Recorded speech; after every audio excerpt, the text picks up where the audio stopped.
If you want to walk out of your next meeting with the answer you need, the respect you deserve, with your confidence brimming and 0-second guessing, this episode is for you. Here's a pop quiz. Which of these requests will get a better response? Request number 1, is this okay? Versus, this is ready for your approval. Well, if you guess the second one, you are right, of course. But why? What's the difference? I'm going to break this down today and give you 5 ready-to-use language swaps to ensure these sneaky phrases are not quietly undermining your success. And if you like a good try this, not that list, you will love today's episode. And I've got a great cheat sheet that you can use to rehearse until it's verse. Let's get to it. Hi, it's Jamie here at the Leadership Laboratory, where ambitious women come to build confidence, skills, and community so they can lead on their terms as their authentic selves. As we kick off today's episode, be sure to hit subscribe if you haven't already so that you never miss an episode. All right, let's get to it. I've spent my career in rooms that weren't exactly built with women in mind. Male-dominated industries, tables where I was the only female, and I learned early that being right or having a good idea was not enough. How I said it mattered just as much, if not more so, than what I said. That's part of why I pivoted my career to become a leadership coach who empowers women to silence self-doubt, to speak up, and achieve the careers they deserve and desire. Because the gap between smart and heard is not about competence. It's about confidence and communication.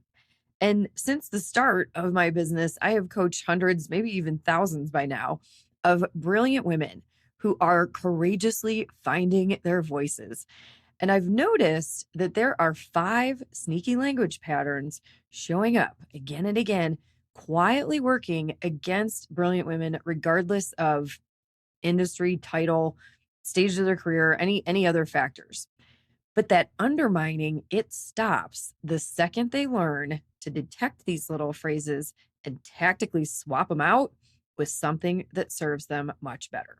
Today, I'm sharing with you what I've shared with them. If you've ever heard yourself hedging your language, backpedaling, or known there was a stronger way to say something so that you are heard, well, today's episode is for you.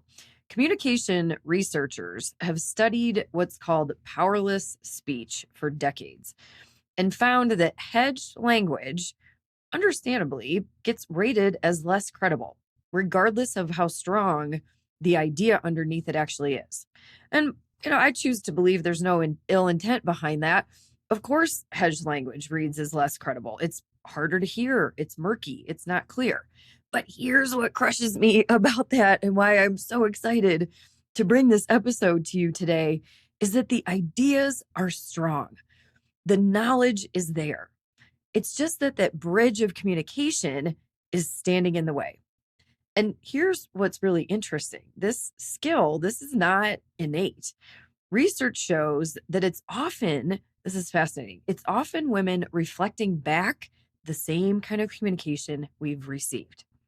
There's a Stanford study, it's led by Shelley Carell, that found something very telling in performance reviews, and you might be able to relate to this. Managers often hesitated to give women direct, critical feedback out of a fear of seeming unsupportive. So they thought they were doing something good by cushioning it in vague, softer language. I said, you might have experienced that too, but it wind up doing more damage than good. If you've ever found yourself frustrated by asking for feedback and somebody says, oh, well, it was fine, you're not alone, because meanwhile, male colleagues hear different feedback. They hear things like, well, tighten up slide 3, add another chart to slide 11, close with a clear call to action. Different information, different clarity, different impact. So we absorb what we're given and we reflect it right back out. Hello, Lab Cats. I have an exciting announcement for you. Enrollment is currently open for the program that helped 42 women earn promotions last year and collectively increase their compensation by almost $1 million. I would love to add your name to our success scoreboard this year. And what might surprise you is that this program is just as much about personal growth as it is professional development. That's some of the secret sauce in there. And as one woman shared after her very first session, she said, "This was an out of body experience. Like I wasn't even at work."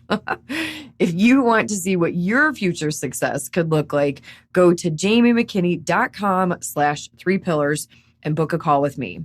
Only a few spots remain and enrollment is open for a limited time.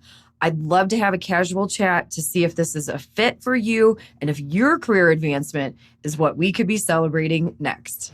Here's the exciting part, and where you have all the power. This is not hard to change. Because here's the thing, you have the incredible ideas, you have valid requests, you have goals and aspirations that deserve to be supported. So why not speak language that proves it? That's what we're doing today. 5 patterns hiding in everyday language, 5 swaps that you can use in your very next conversation. Once you hear this, you can steer it. Well, let's be clear about something. Yes, this is definitely about sounding more polished in that meeting, more clear, more commanding. And that's not a small thing. That's the thing. But here's what's actually on the other side of 5 small language shifts. It's the hard ass conversation where you don't flinch. It's the room where you say the tough thing plainly, and instead of people softening it back to you, they lean in. It's the promotion conversation where you're not hoping they noticed what you did. You're telling them clearly, and they believe you, they hear you, they get it because your language matches what you've always known to be true about your work.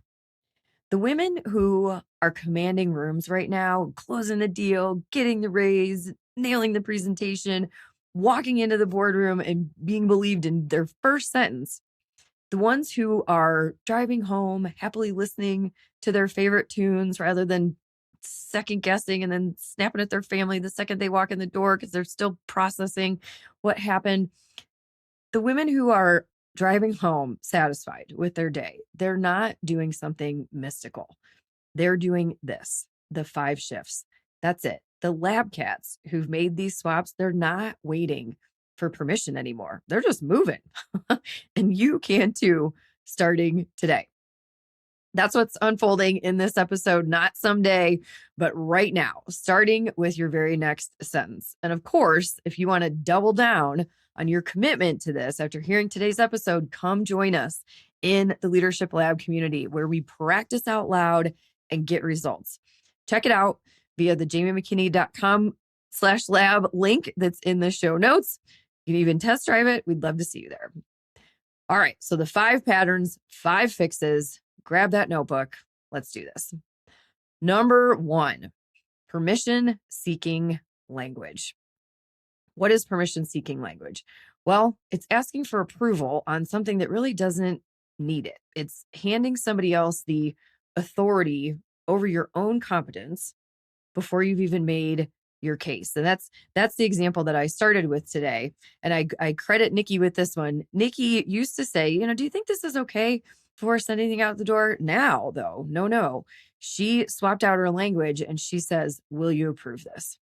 It's so exciting. It's so empowering. It was a tiny switch, which had a big impact and fast. So the specific hack or the fix here is state it as a fact, even not as a question. This is ready for your approval. Stop asking if it's okay. State that it's ready. Permission, that's something that you asked for when you had to go to the bathroom in 5th grade. Today, you are requesting approval. Here's another example of this, the permission-seeking language. Sometimes we struggle to ask for help. It's not anybody's favorite thing to do. So instead of saying, "Will you help me?" Try this one. "Could I get your eyes on this?" Do you hear the difference in that? Could I get your eyes on this? It's the same request. It's stronger language. Here's the takeaway I want you to have from this one. You are no less than anyone in the room. No less, regardless of title, years of experience, gender, or anything else. You're also no better than anyone. At the end of the day, we are equals. Your language deserves to command and receive that same respect. So that's pattern number 1, asking for approval over permission. And this next one gets a little more personal. And if we've spent time together, you know this one is coming. It's the apology. The apology. You may already know I have strong feelings about this. Reaching for the sorries in moments that they are not warranted is not only undermining your self-esteem, it's also undermining your candidacy for a promotion. Yes, it is true. Research shows that a woman who is most qualified on paper for a promotion might be blocked from that promotion if she's over apologizing. Is this fair?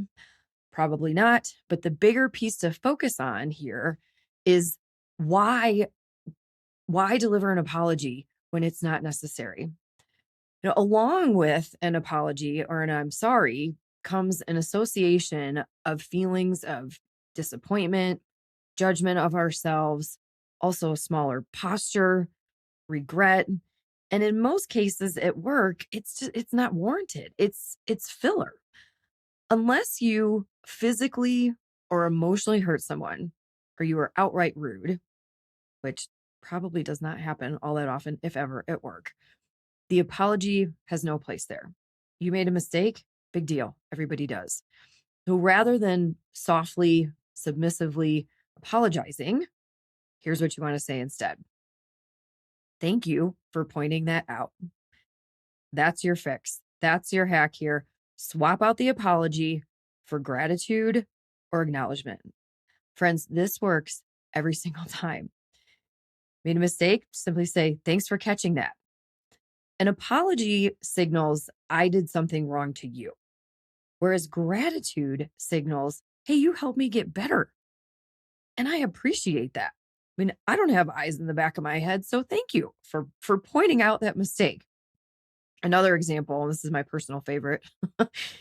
So if I screwed up something and somebody points it out, which is actually better than if they notice it and they say nothing, kind of like if I have kale in my teeth, it's not going to feel that awesome when you tell me, but I'm sure going to be glad that you did. I appreciate the call out. So simply respond when somebody calls something out and say, I'm on it. I own it. I love those 3 words. Yep, I see that. I own it. You shift the power dynamic with ownership. When you own it, there's nowhere else for somebody to poke or to jab or to get under your skin. Then you get to fix it and move right along, as they will too. So can we vow, my friends, my lab cats, can we vow right now to swap those sorries out with gratitude? I sure hope so. Don't let those sorries stand in the way of your success.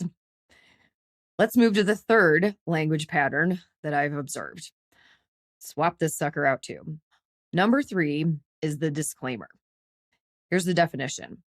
The disclaimer is discounting a point before anybody's had the chance to judge it, and usually simply because it wasn't rehearsed out loud beforehand. Lab cat named Laura, she is really good at catching this one before it starts. She doesn't preface harsh questions with, well, this might be a silly question, but she stopped doing that. Why? Because she rehearses it out loud beforehand, so there's nothing left to hedge. A common request that I hear is, Jamie, I want to get better at thinking on my feet. I love that. We all want to be able to do that. Just have that witty remark in the moment. One of the best ways, ironically, to think on your feet is to think on your seat. What I mean by that is when you prepare remarks, when you plan for it, when you practice it, the preparation will remove that need for the disclaimer and also put yourself in the mindset to empower you to think on your feet. So specifically as it relates to this language pattern, preparation will handle the disclaimer.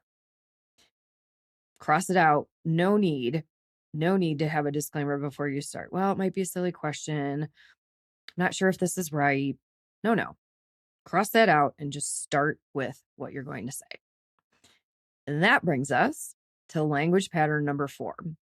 So what happens after you've clearly said the thing, like you've made the big request? What we want to avoid here is backpedaling. Pattern number 4, sneakily undermining success, is backpedaling. So the definition, this is like instantly making a withdrawal or an overdraw from the account where you just made a deposit. Shannon's a great example of this. She doesn't ask her boss for a meeting to discuss an important topic like her career path, for example, followed by an out. She doesn't give the out. She simply asks and she waits. I think what some of us are conditioned to do is to do the big ask and follow it up with, oh, it's okay if you can't, or I know you're busy. That's not what Shannon does. She asks and she waits. She doesn't follow her valid words with a backpedal. She simply makes her ask, she states her point, and then she waits. The backpedaling fix here is holding the silence. There is gold in that silence. I recorded a recent episode with Jonathan B. Smith, who's the author of Fight Less, Win More, and he called that dynamic silence. It's powerful. In the lab, you may already know this, there's the power pose, of course, standing in that powerful posture pose. Think about this like the power pause. The power pause, it takes guts, it takes discipline, but you can do this and it instantly pays off. So the next time you might be tempted to backpedal, say your piece, make your ask, and then hold the silence. Hold the silence in your head. Count 1 Mississippi, 2 Mississippi, do whatever you need to do to hold the silence. You will not regret it. And that brings us to the fifth language pattern to immediately swap out with something that properly reflects your authority and your executive presence. Number 5 is the premature surrender. This is my favorite one of all because zero exaggeration, this has raised my lab cat's compensation by tens of thousands of dollars using the fix for the premature surrender. The premature surrender happens when you get no for an answer and you let the conversation die right there. Not anymore. Here's an example. I'm going to credit Leah with this one. Leah doesn't take the first no in a negotiation or even a low stakes request and simply move on. She follows up the no with one question, and you are definitely going to want to write this one down. What would it take to make this a yes? What would it take to make this a yes? This fix is incredibly valuable. You never, ever want to let the first no end the conversation. Ask, what would it take to turn this into a yes? Now, there's a much deeper conversation that we have about this in the lab. And if you would like to join us for a future one, please do, because I would love for you to experience the full power and the opportunity of this boss move. And in the meantime, I will say this. Words in your head sound different when they come out of your mouth. That's why this hack in particular, this takes putting in the reps. When you practice this in the low stakes environments, the muscle reflex is there and it will flex in the moments when the impact is the biggest. You will not regret it. So those are the 5, my friends, my lab cats: the permission seeking language, the apology, the disclaimer, the backpedaling, and the premature surrender. These language patterns are silently undermining your professional prowess. Each, though, with a simple fix, puts you back in the driver's seat, and you can test drive these right now. And here's the thing, you don't need all 5 by tomorrow morning. Just one. Just one. Starting with just one will give you the hit of dopamine, will craft a success story for you, and then you'll be excited to go to the next one and the next one until, as I said before, you rehearse this and it becomes verse. There's a story about Michelangelo and the statue of David. When somebody asked Michelangelo how he created something so perfect, he didn't say that he carved David at all. He said David was already in the marble. He just removed everything that wasn't him. I hope that today's episode is that for you. You're not learning a new voice. You're not becoming somebody else. You're simply removing words, the extra stone, if you will, so you get to be heard the way you deserve to be heard. One sentence, one phrase said differently the next time you're in a meeting, a negotiation, an email where you're about to hit send, it just might be the domino that helps the others fall into place. So, what's it going to be, lab cats? What experiment will you commit to? Which swap will you make today? Is it the permission seeking, the apology, the disclaimer, the backpedaling, or the premature surrender? Please pick the one that's already echoing in your head right now. That's usually the one that'll have the biggest impact. Try it on for size today. Come back and tell me how it landed. Until next time, if today's episode resonated with you, share it with one woman in your life who needs to hear it. That is how we grow this community, one incredible leader at a time. Keep experimenting, keep growing, and focus on progress over perfection.